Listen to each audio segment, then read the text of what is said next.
우리가 환자들을 위해서 많이 기도하고 있죠. 서로 중보기도 하고, 아프신 분들 불쌍히 여기고, 손을 얹고 때로 기도도 하고, 또 속도원들, 가족 중에 아프신 분들을 위해서 매일 울면서 기도하시는 분도 계실 거예요. 그런데 과연 그 기도가 효과가 있을까? 우리가 드리는 기도가 과연 영향을 미치게 될까? 심장병 환자인 랜돌프 버드 박사가 이에 대해서 10개월 동안 연구를 했는데 그 결과는 놀라웠습니다. 그는 컴퓨터를 이용해서 샌프란시스코 병원에 심장병동에 입원한 환자 393명을 두 그룹으로 나눴습니다. 한 그룹은 교회와 여러 단체 중보기도자들이 기도를 하게 해줬고요. 다른 그룹은 아무런 중보기도 없이 병원 치료만 받도록 했습니다. 이 실험 연구는 엄격한 기준에 맞춰서 환자 자신들도 자신들이 기도받고 있다는 사실을 모르게 했고요.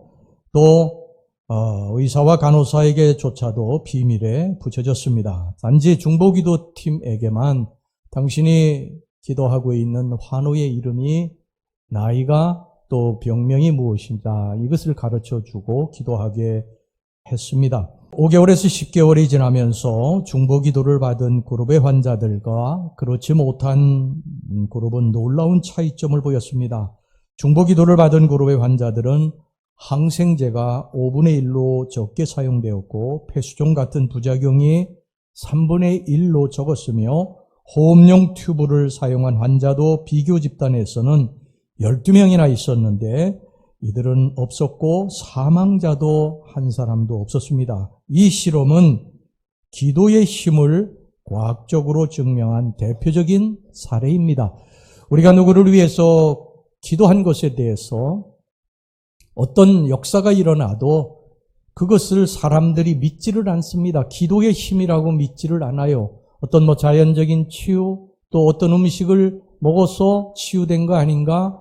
병원에 가서 의사의 약을 통해서 치유된 거 아닌가? 이렇게 생각을 하지, 기도를 통해서 치유됐다고 사람들이 잘 믿지 않아요. 왜 그러냐 하면 눈에 보이지 않기 때문이라. 기도의 힘이, 기도의 효과가 눈에 보이지 않기 때문이에요. 근데 여러분, 이것이 과학이 기도의 효과가 있다고 하는 것을 증명한 최초의 사례입니다. 여러분, 중보 기도의 힘, 여러분들이 누구를 위해서 지금 기도하고 있을 때에 이 중보 기도가 어떤 역사를 일으키느냐, 강력한 역사를 일으키고 있다는 사실을 여러분 기억하시고 부지런히 기도하시기를 바랍니다. 이런 기도의 역사가 우리들을 일으키고 병이 있는 분들, 약한 분들을 회복시켜 나간다고 하는 사실을 알고 어찌 우리가 기도하지 않을 수가 있겠습니까? 여러분, 부지런히 기도하시면 역사가 일어나게 될 줄로 믿습니다. 우리는 즉각적으로 치유가 일어나는 것, 즉각적인 치유, 이것을 이아오마이라고 그래요. 즉각적인 치유를 헬라어로 이아오마이라고 하는데, 이 이아오마이가 일어나야 치유가 일어났다고 그렇게 생각을 합니다. 근데 여러분, 그걸 아십니까? 예수님도 치유하실 때 즉각적인 치유가 많으셨지만, 물론 이 점진적인 치유, 이건 데라피오라고 합니다. 헬라어로 데라피오. 이 점진적인 치유도 있었다는 사실을 아시고, 사도행전에 보면 사도 바울이 병을 고치는 그러한 일들이 굉장히 많이 나오는데요. 이 사도 바울의 병을 고치는 이 사역은 전부 거의 다가 데라피오입니다. 데라피오. 점진적인 치유예요. 점진적인 치유. 한 번 기도하고 즉각적으로 치유되는 것보다는 한 번 기도하고, 두 번 기도하고, 세 번 기도하고, 네 번 기도하고, 계속해서 하루, 이틀, 그 다음에 사흘, 나흘, 이렇게 좋아지는 거. 이 데라피우입니다. 점진적인 치유가 일어나는 일이, 사도행전이 훨씬 더 많습니다. 사랑하는 성도 여러분, 기도하다가 낙심하지 말고 계속해서 기도하시기를 바랍니다. 여러분들의 기도가 아프신 분들, 가족이라든지, 또 친지라든지, 또 속도원들이라든지, 우리 교우들을 살리게 될 것입니다.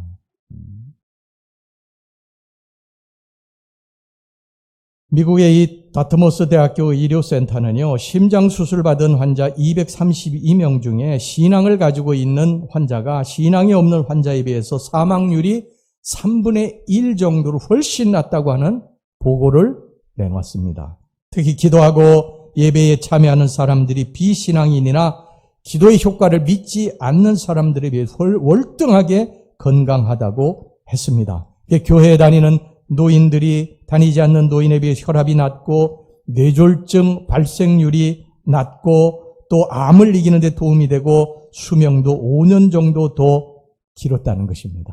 그러니까 여러분들은 세상에 신앙 없는 사람들보다 5년은 더 건강하게 사실 수 있습니다. 최근에 이게 과학이요, 기도의 효과를 입증한 그러한 사건들이에요. 이것을 이제 과학적으로 점점 증명해내고 있습니다. FC 크라이지 박사가 최근 10년간 가정의학 저널에 발표된 논문을 쭉 관찰을 했는데 그 논문 중에 그중에 85%가 기도에 효과가 있다고 하는 것을 논문이 밝혀냈다는 것입니다. 그리고 17%는 그냥 중립적이었고 나머지는 해로운 효과를 보여준 게 하나도 없었다는 것입니다. 기도가. 그러니까 우리가 부지런히 기도해야 될 이유입니다. 여러분들의 아프신 분들, 가족들을 위해서 부지런히 기도하셔야 될 이유입니다. 할렐루야. 우리 사랑하는 성도 여러분들이 지금 눈에 아무것도 보이지 않는다고 기도를 멈춰서는 안 됩니다. 여러분들 스스로 아프신 분들도 계속해서 아픈 곳에 손을 얹고 우리 치유기 대회 시간에 기도하는데 이것이 아무런 역사를 지금 일으키고 있지 않다고 해서 답답하다고 하고 그만두고 그러면 안 됩니다. 여러분 오늘보다는 내일보다는 대랍주어 점진적인 치유가 일어나는 것을 여러분 믿으시기를 바랍니다. 이처럼 기도가 치유 효과가 있다는 것은요, 가장 큰 증거가 뭔지 아세요? 지금도 수많은 사람들이 기도하고 있다는 거예요. 수천 년 동안 변함없이 계속해서 기도하고 있다는 것입니다. 여러분 이게 기도의 효과가 있다고 하는 증명이에요. 생생한 증명입니다. 왜 그런지 아십니까? 여러분 동물들이요, 자기 몸에 병이 나면 본능적으로 어느 약초를 먹어야지 낫는다는 걸 알아요. 그리고 그리로 갑니다. 그 약초 있는 곳으로 가요. 여러분 우리는 몸에 병이 들면요, 아무리 교만했던 사람도 하나님 앞에 무릎 꿇고 절대자를 찾습니다. 이게 하나님 살아계시다는 증거고 하나님이 병을 치유하신다는 증거인 줄로 믿습니다. 기도가 효과가 있다는 것을 아는 거예요. 본능적으로 우리 인간이.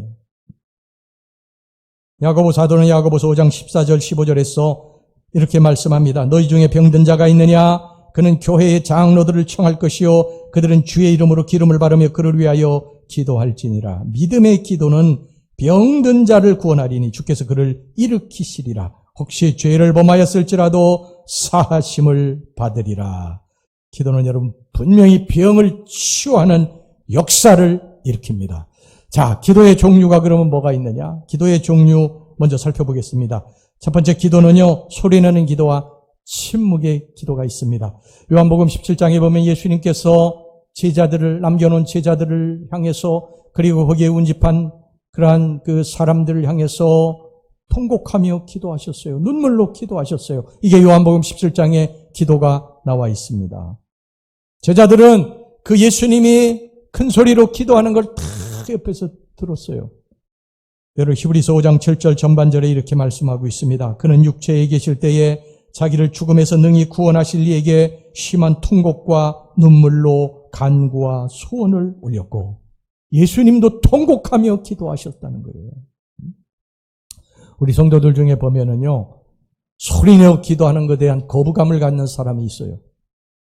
소리내어 기도하면 좀 수준이 낮은 것 같고 조용히 기도하면 수준이 높은 것처럼 생각해가지고 소리내어 기도하는 것에 대해서 거부감이 있는데 절대적으로 잘못된 것입니다. 여러분 예수님도 막 통곡하면서 소리내어 기도하셨을 때가 있었습니다. 여러분 자식들이 지금 죽어가는데 애미가 조용히 기도하는 애미가 세상에 어디 있겠어요? 지금 물에 빠져가지고 내 자식이 죽어가는데 조용히 살려달라고 외칠 사람이 누가 있겠어요? 소리낼 수밖에 없는 것입니다. 소리내어 기도하는 사람은 절박하기 때문에 그렇게 하는 거예요. 그 수준 낮다고 보시면 안 됩니다. 그렇게 보시는 사람이 수준이 낮은 거예요. 그 다음에 여러분 예수님은 소리 없는 침묵의 기도도 하셨어요.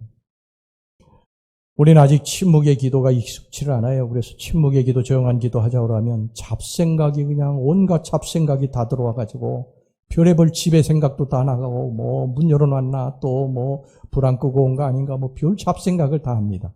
그래서 기도할 때도 음악을 크게 틀어놔야 기도하고 이제 그러죠.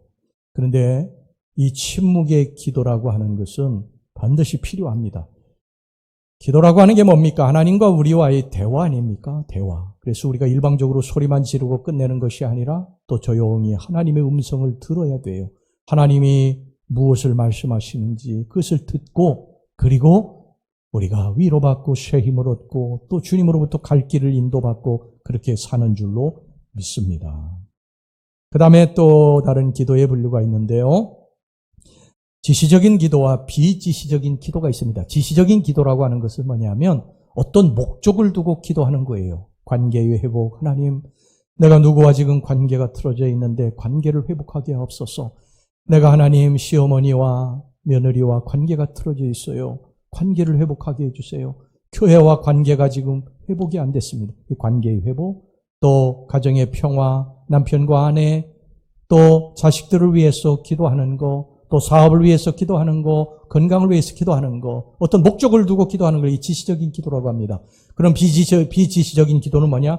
비지시적인 기도는 목적을 두고 하는 게 아니라 주님의 뜻을 이루소서, 주님이 행하소서, 주님의 뜻대로 하소서. 이게 비지시적인 기도입니다. 둘 다 효과가 있었지만 비지시적인 기도가 더 효과가 많았다고 그래요. 비지시적인 주님의 뜻대로 하소서. 이것은 포기가 아니라 항복입니다. 주님 앞에 이제 내가 할 수 있는 게 아무것도 없습니다. 주님이 이루소서, 주님이 하소서, 주님께 맡깁니다. 그래서 이 비지적인 기도가 더 많은 효과가 있다고 그럽니다. 그 다음에 이제 시각화 기도와 심상 기도라고 있습니다. 이 시각화 기도라고 하는 것은 뭐냐면 예를 들면 이런 거예요. 암에 걸린 사람이 이런 시각을 그리는 것입니다. 이게 시뻘건 그 고기 덩어리 있지 않습니까? 이것을 이제 암세포라고 생각을 하고 그리고 그것을 물어뜯어 먹는 뭐 상어 같은 그러한 동물들, 물고기들을 머릿속에 그리는 거예요. 영상화하는 것입니다. 그러면 암세포를 이 백혈구가 와서 잡아먹는 이제 그런 영상을 시각화해가지고 그 병을 치료받고 이제 그것이 바로 이 시각화 기도입니다. 이 단파 트리분지에 실린 간증인데 이 베가 파울이라고 하는 40대 여성이 병원에 가서 암 진단을 받았는데 더 이상 병원에서 손 쓸 수 없다고 이제 얼마 안 남았다고 그렇게 진단을 받았어요. 그리고 굉장히 힘들게 이제 하루하루를 지내고 있는데 어느 날 그가 아는 지인이 이렇게 바구니에다가 오렌지를 담아가지고 왔습니다. 근데 뭐 암 환자이기 때문에 그걸 먹을 수는 없었죠. 그래서 그 오렌지를 이렇게 쳐다보는데 무심코 옛날 생각이 난 것입니다. 옛날에 토끼가 이 오렌지를 맛있게 먹는 그러한 모습을 옛날에 본 거예요. 그래서 번득 번개처럼 그러면 백혈구가 토끼같이 생겼고 암세포가 오렌지같이 생겼으니까 내가 저것을 한번 시각화해서 기도를 해봐야 되겠다. 그러고서는 이 백혈구들이 우리들의 이 안에 있는 그 저항세포들이 암세포들을 잡아먹는 그러한 영상을 계속 그리고 매일 기도한 것입니다. 근데 여러분 어떤 일이 일어난 줄 아십니까? 놀라운 일이 일어났습니다. 암세포가 줄어든 거예요. 암세포가. 약을 쓰지도 아니하고 계속 기도했는데 그 시각화하면서 이 백혈구가 암세포를 잡아먹는 토끼가 오렌지를 막 잡아먹는 그런 영상을 그리고 기도했는데 암세포가 점점 줄어든 것입니다. 그리고 얼마 후에 암세포가 사라졌습니다. 이게 실제로 있었던 일입니다. 여러분 이게 대표적인 시각화 기도입니다. 예수님께서도 마가복음 11장 24절에서 이렇게 말씀하셨어요. 그러므로 내가 너희에게 말하노니 무엇이든지 기도하고 구하는 것은 받은 줄로 믿으라. 그리하면 너희에게 그대로 되리라. 이것은 질병에 대한 문제도 그렇고요. 질병도 내가 하나님의 축복 가운데서 하나님이 이 병을 치유하시는 영상을 그리고 계속 계속해서 기도하면 치유되는 것이고, 또 여러분들의 자녀들을 위해서 기도할 때도 여러분들의 자녀들이 무엇이 되었으면 좋겠다고 하는 그러한 어떤 그 소망과 꿈이 있지 않습니까? 그러면 여러분들의 손주들이 그런 꿈을 있으면 그 꿈이 이루어진 줄로 믿고 기도하라는 거예요. 아무개 내 손자, 손녀, 하나님 이미 뭐가 됐는 줄로 믿습니다. 그리고 시각화하고서 기도하라는 것입니다. 그러면 그대로 된다는 것입니다. 이게 성경이 말씀하는 것입니다. 그 다음에 뭐가 있느냐 하면요, 심상기도라고 있습니다. 심상기도. 심상기도는 다음과 같은 믿음을 바탕으로 하는 거예요. 하나님이 저 하늘로가 아니라 내 안에 지금 여기에 계시다. 여기에 계시다. 내가 하나님 안에 있고 하나님이 내 안에 계시다. 그 하나님이 나를 치유하실 것이다. 내 문제를 해결해 주실 것이다. 그러고서 기도하는 것입니다. 이게 심상기도입니다. 대체적으로 성격이 외향적인 사람은 시각화 기도를 많이 하고요. 내향적인 사람은 심상기도를 많이 해요. 근데 뭐 어떤 것이 좋다 나쁘다는 없어요. 자기 성향에 맞게 기도하면 되는 것입니다. 이 시각화 기도는 이 바다의 파도 있지 않습니까? 표면에 그 파도 치는 그 경랑의 그러한 기도라고 할 수 있고, 심상의 기도는 저 바다 속에 그 조용한 어떤 그 내면의 물의 흐름, 이런 기도라고 할 수가 있는 것이죠.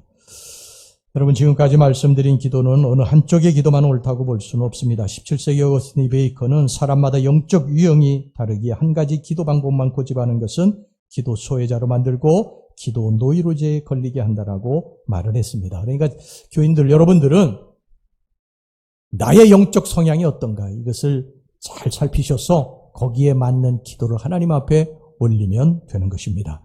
마지막으로 놀라운 기도 하나를 소개해드리고 설교를 마치겠습니다. 이 스트레스 해소 프로그램 전문가인 슈렌 박사가 하와이 주립정신병원 중증 환자 병동에서 겪은 일입니다. 그는 상담 전문가였어요. 그래서 한 환자를 이제 상담을 했습니다. 당신 이름이 무엇입니까? 그렇게 물어보니까 내 이름은 나폴레옹. 당신의 나이는 어떻게 됩니까? 난 180세. 이렇게 엉뚱한 말을 하고 대화가 도저히 안 되는 것입니다. 그래서 이 박사가 방법을 바꿨습니다. 박사는 환자가 서 있는 복도를 지나면서 속으로 이렇게 외쳤습니다. 미안합니다. 당신이 병들게 된 것은 내 책임이 큽니다. 용서를 빕니다. 그리고 이 정도라도 지켜온 당신에게 정말 감사드립니다. 그리고 당신을 사랑합니다. 이것을 계속 속으로만, 입으로가 아니라 속으로만 계속 외쳤습니다. 또 외치고 또 외치고, 그 수많은 그러한 정신적인 질환이 있는 사람들이 지나가는 그 속에서 그들을 쳐다보며 계속해서 이것을 외쳤어요. 미안합니다. 용서합니다. 감사합니다. 사랑합니다. 이걸 계속 외쳤습니다. 이렇게 한 달, 두 달이 지났어요. 그런데 이상한 현상이 일어나기 시작을 했습니다. 그렇게 난폭했던 사람들이, 족쇄를 치어야만 했던 그런 환자들이요, 자기에게 다가오더니 내 이름은 토마스입니다. 그렇게 이야기를 하더라는 거예요. 너무 놀란 거예요. 그리고 얼마 지나면서요, 300여 명의 모든 환자들이 정상적으로 회복이 됐다는 것입니다. 더 이상 그들은 과거의 살인, 강간, 마약, 알코올 중독, 폭력, 정신 이상자가 아니었어요. 격리실 필요 없었습니다. 족쇄 필요 없었어요. 환자들 스스로 문제를 처리하고, 그리고 나중에는 새로 들어온 신차 환자를 돌보기까지 했다는 것입니다. 어떻게 이런 일이 일어날 수가 있겠습니까, 여러분? 사람들은요, 과거의 기억들, 상처, 트라우마, 이것을 내가 이제 지나고 나면 생각을 안 한다고 그러면 없어지는 것으로 생각을 하는데, 그것이 아니에요. 부모에게 받았던 상처, 또 뭐 친구들에게도 받았던 그러한 상처, 이런 트라우마, 이런 것들이 없어지는 것이 아니라, 시간이 지난다고 없어지는 것이 아니라 내 무의식 속에 쌓여간다는 것입니다. 그러다가 이제 이 어느 순간에 그 쌓여졌던 무의식 속에 있던 이런 감정들이, 이 상처들이 폭발을 하는 것입니다. 지금 묻지마 살인하고 뭐 이렇게 돌아다니는 사람들이 사실 불쌍한 사람들이에요. 심리적으로요. 그 어릴 적에 그 굉장한 상처와 트라우마들이 있는 사람들이에요. 그게 폭발하는 것입니다. 이 문제를 이제 해결을 해야 되는데 이 문제를 해결할 수 있는 가장 좋은 방법이 바로 미안합니다. 용서하세요. 내가 잘못했습니다. 그리고 감사합니다. 그리고 사랑합니다. 이거라는 것입니다. 이게 치유를 일으킨다는 거예요. 우리의 의식 구조는 의식이 있고요. 그 다음에 더 깊은 속에 무의식이 있어요. 아까도 말씀드렸죠. 우리의 그 과거의 이런 상처, 트라우마 이런 것들이 무의식 속에 이제 차곡차곡 쌓여가는데 이 무의식보다도 더 깊은 곳이 있다고 하는 것을 사람들이 발견해냈습니다. 이게 뭐냐면 하나님이 계신 성소. 성령님이 어디 와 계십니까? 어디 와 계세요? 성령님이 내 안에 계십니다. 성령님이 내 안에 자리 잡고 계십니다. 고린도전서 3장 16절에 너희가 하나님의 성전인 것과 하나님의 성령이 너희 안에 계시는 것을 알지 못하느냐. 성령님이 어디 계시느냐? 성령님이 내 안에 계신 내 안에. 내 안에 성소 그 안에 성령님이 계시다는 거예요. 그런데 우리가 미안합니다. 용서하세요. 제가 잘못했습니다. 감사합니다. 사랑합니다. 이런 말을 자꾸 하게 되면 그 말의 파동이 공명이 그 성소 안에 깊은 곳에 계신 성령님의 마음을 움직인다는 거예요. 그리고 그 성령님이 우리들의 무의식 속에 쌓여있는 이 쓰레기 같은 마음, 상처, 트라우마를 치유한다. 그리고 우리가 회복된다는 것입니다. 여러분, 우리는요, 겉으로 보면 다 멀쩡해요. 아무 문제가 없는 것처럼 보여요. 하하하, 사람들에게 웃고 평화로워 보여요. 그런데 깊은 속을 들어가서 보면요, 이 무의식 속에 상처가 있어요. 트라우마가 있어요. 그 때문에 자기 스스로 고통을 당하고 아파해요. 아무도 모릅니다, 이것은요. 그런데 어느 순간에 막 감정이 막 폭발해가지고 심지어 사람을 찌르기도 하고요. 폭력을 행사하기도 하고요. 이런 일을 저지르게 되는 것입니다. 이것을 어떻게 치유합니까? 이것은 내 안에 계신 성소 깊은 곳에 계신 성령님만이 치유하실 수가 있습니다. 그 성령님이 그걸 만져줘야 돼요. 우리의 과거 상처 트라우마는요, 내가 잊어버려야지 해서 잊어버리는 게 아니에요. 절대 그런 일이 없습니다. 여러분 컴퓨터 이렇게 치잖아요. 컴퓨터 치면은 컴퓨터에 이 파일을 삭제하면은 그게 없어집니까? 없어지는 것 같지만 어디로 갑니까? 쓰레기통으로 가죠. 쓰레기통. 거기 남아있죠. 무의식 속에 남아있는 게 무의식 속에. 이것을 비울 수 있는 방법은 우리 성령님만이 비울 수 있는 줄로 믿습니다. 성령님이 치유하시는 성령님이. 그래서 우리가 성령 받게 되면은요, 우리 통곡하고 다 울잖아요. 떼굴떼굴 구르면서 웁니다. 왜 그런 줄 아세요? 성령님이 만져주시는 거예요. 그 과거의 죄악도 성령님이 만져주시고 과거의 그 상처 트라우마도 다 성령님이 만져주시는 거예요. 치유하시는 거예요. 그리고 성령님을 만나게 되면 얼굴이 해같이 빛나게 돼. 바뀌어지게 돼. 완전히 인생이 바뀌어지게 되지 않습니까?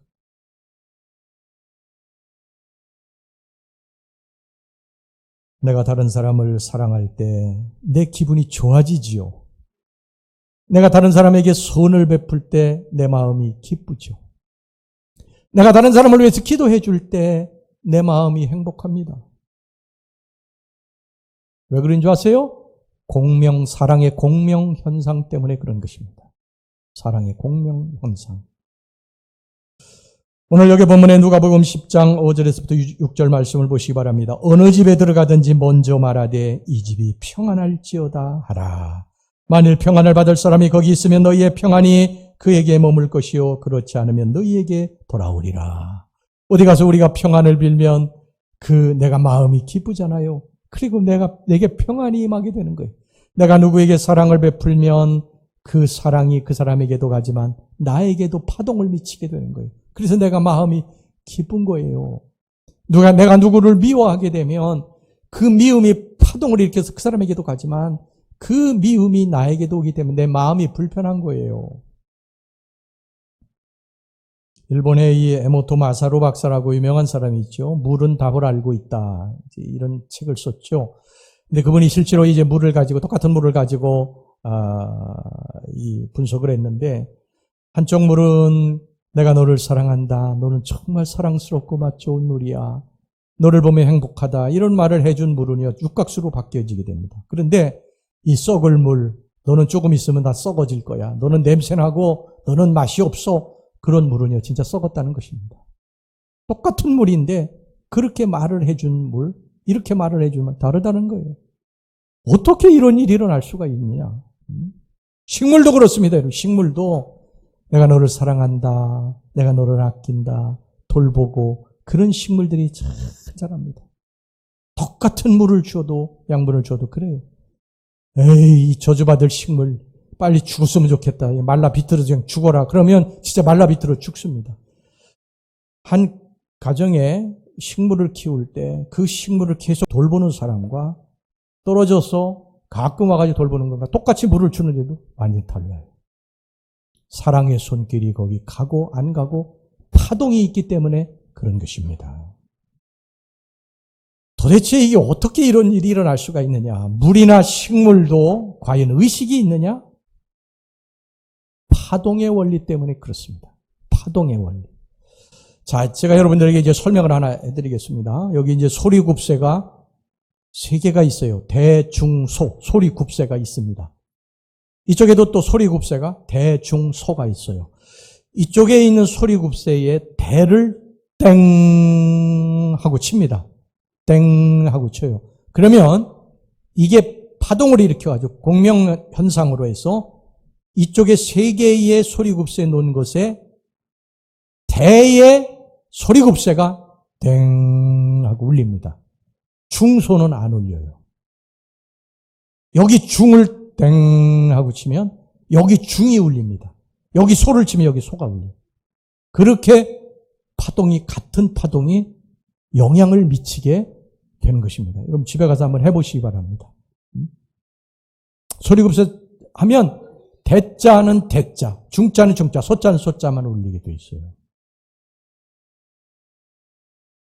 동물들은 이 같은 파동을요, 더 예민하게 감지한다고 합니다. 휴 브래디라고 하는 사람이 어느 날 정원에서 이 상처 입은 비둘기를 발견하고 정성을 다해서 치료해 주었어요. 그리고 이제 날려보낸 후에 얼마 지나지 않아서 이분이 몸이 아파서 거기에서 한 360km 정도 떨어진 병원으로 이제 이송이 돼서 그곳에서 치료를 받고 병원에 입원해 있었습니다. 그런데 어느 날 자기의 병실에 비둘기 한 마리가 계속 뚝뚝뚝뚝 두드리더래요. 그래서 이상해서 문을 열어보니까 그 비둘기가 날아와 자기 품에 안기더랍니다. 자기가 치료해준 비둘기가 거기까지 찾아온 거예요. 놀랍지 않습니까? 동물은 자기를 사랑하는 사람과 미워하는 사람을 정확하게 알아요. 개를 여러분 키울 때 보면요, 엄마는 개를 정성으로 사랑하고 키우고 아빠는 싫어. 개털 날리고 그냥 그래가 지저분해가지고 싫어. 그래가지고 가까이 오면 오지 말라고 하고 막 그래요. 개는 너무 정확하게 합니다. 아버지는 거들떠도 안 봐요. 엄마만 줄줄줄줄줄 쳐다니지. 이 TV에 보면은요, 이렇게 새들이 날라와가지고 어깨에도 앉고 손바닥에도 앉고 막 그러는 사람이 있죠. 뭐 특정 세상, 뭐 그런 거 보면은 그런 사람이 있습니다. 그래서 나도 한번 모기를 가지고 이렇게 손바닥을 산에서 한번 내밀어 봤는데 새들이 안 와. 보니까. 이게 그래서, 이 특정한 사람만 되는 거구나. 모기가 있다고 오는 게 아니구나. 그걸 알았습니다. 그게 왜 그런 줄 아세요? 새들이 직감적으로 공명 현상 때문에 그걸 아는 거예요. 자기를 사랑하는 사람을 아는 거예요. 자기를 해치지 않을 사람을 아는 거예요. 사람은 모를 것 같아요? 사람도 알아요. 내가 저 사람을 미워하고 있어요. 저 사람 미워하고 있어요. 근데 내가 저 사람을 미워한다는 말을 저 사람에게 한 번도 누구에게도 한 적이 없어요. 그런데 놀라운 사실은 저 사람도 나를 미워하고 있어요. 신기하죠? 내가 저 사람을 사랑하고 있어요. 한 번도 저 사람을 사랑한다는 말 안 했어요. 누구에게도 사랑한다고 말하지 않았어요. 근데 저 사람은 알아요. 나를 사랑하고 있다고 하는 것을, 내가 사랑하고 있다는 걸 알고 나를 사랑하고 있어요. 이게 뭐 때문에 그런 줄 아십니까? 사랑의 공명 현상, 파동 때문에 그런 것입니다. 그러니까 우리는 누구 미워하면 안 됩니다. 이미 다 알고 있어, 다. 넌 다 알고 있어, 내가. 캔디스 포트라고 하는 사람이 감정의 분자라는 책에서 감정에는 진동이 있으며 이 진동이 마음과 육체를 연결한다. 기쁠 때와 슬플 때, 즐거울 때와 노할 때, 사랑할 때와 감사할 때 몸에서 각각 다른 파동이 나온다. 특히 분노의 진동은 불규칙하게 깨어져 나타나지만 감사의 진동은 춤추듯 리드미컬하게 반응한다. 이런 말을 했습니다. 여러분, 그 중에 가장 아름다운 파장을 그리며 모든 질병을 무기력하게 만드는 파동이 뭔지 아십니까? 미안합니다. 용서하세요. 감사합니다. 사랑합니다. 이 파동입니다. 사실은 미안합니다. 용서하세요. 그리고 감사합니다. 이것은 다 사랑이에요. 사랑. 한마디로 말하면 사랑입니다. 사랑이 강력한 치유를 일으키는 것입니다. 여러분, 우리가 성도들을 위해 중보기도 하지요. 사랑하니까 하는 것입니다. 사랑하니까 하는 거예요. 내가 저 사람을 사랑하니까, 병에서 저 사람이 노임받기를 원하니까, 그래서 중보기도 하는 거예요. 이게 사랑의 파동이에요. 파동. 이 기도가 역사를 일으키는 줄로 믿습니다. 궁극적으로 이야기하면 사랑이 역사를 일으켜요. 사람은 누구나 다 사랑을 갈망해요. 사랑받기를 원해요. 우리들의 행동을 사실 살펴보면은요, 다 사랑받기 위해서, 관심 끌기 위해서 어릴 적부터 행하는 것들이 다 그런 거예요. 우리의 본능 속에 사랑받고자 하는 본능이 가득 차 있어요. 어떤 간호장교가 부상병을 위로했다고 합니다. 첫째 병사가 내가 이 손으로 적과 싸웠습니다. 그러니까 이 간호사가요, 입에다가 키스를 이렇게 탁 해주었대요. 그랬더니 옆에 있던 병사가 그걸 딱 보고 나는 이마로다가 적을 뒤집어갔습니다. 그랬더니 간호사가 이마에다가 키스를 이렇게 딱 해줬답니다. 그러니까 나머지 병사가 그걸 보더니요, 지는요 입으로 물어 뜯었구만요 그러더라고요. 누구든지 다 사랑받기를 다 원하지 않습니까? 사랑에 대한 갈망이 인간의 뿌리 깊은 본성입니다. 현대의학은 연구식이 발전했지만요, 사랑의 사실, 부작용 없는 이 묘약, 이것처럼 우리의 질병을 치유하는 약은 없는 것입니다. 사랑하는 우리 성도 여러분, 부지런히 서로 우리 사랑하며 중보기도 합시다. 이 중보기도가 결국은요, 나에게 힘을 주고 기쁨을 주는 것이고, 내가 다른 사람을 사랑하게 되면 그 사랑의 파동이 내게 임하게 돼서 내가 행복해지는 거예요. 남을 즐겁게 해주면 내가 즐거워지는 거예요. 남의 집에 들어갈 때 평안을 빌면 그 집이 평안을 받기 전에 내가 평안해지는 거예요. 그래서 내가 누구를 사랑하면 내 마음이 먼저 평안해지고 기뻐지게 되는 것입니다. 우리가 그렇게 살아갈 수 있기를 바랍니다. 그리고 우리 서로 중보기도 해주시기를 간절히 바랍니다. 예수님도 그렇게 하셨어요. 예수님이 병든 자를 불쌍히 여기셨기 때문에 손 얹으면 치유가 일어난 줄로 믿습니다. 전부 다 긍휼히 여기시고 불쌍히 여기셨어요. 과부, 가난한 자, 외로운 자, 다 그 예수님이 그들을 치유하신 것은 사랑 때문입니다. 사랑. 그 사랑을 가지고 드린 기도로 말미암아 이런 치유가 일어나는 줄로 믿습니다. 우리 사랑하는 평강교회 성도 여러분, 서로 이런 사랑의 마음을 가지고 중보기도해서 이 교회가 정말 아름답고 행복하고 기쁨이 충만한 교회가 될 수 있기를 주의 이름으로 축원합니다.